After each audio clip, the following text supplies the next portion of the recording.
आज आपण बनवणार आहोत अद्रकचा चहा. तर चहासाठी लागणारं साहित्य: 1 चम्मच चहा पावडर, थोडी साखर आणि आलं. गॅस पेटवून घेऊ आपण.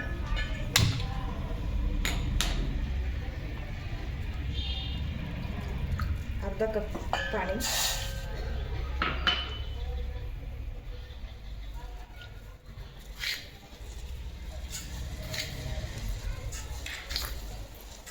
तीन चम्मच साखर,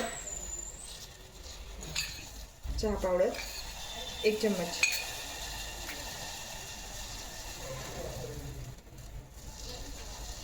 थोडा आलं किसलेले मी ते टाकून देते. त्याच्या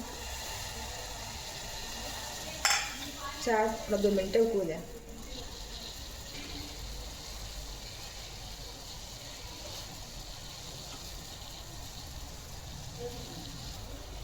आता आपण याच्यात दूध ॲड करणार आहोत. परत थोडं 2 मिनटं उकळू द्यायला.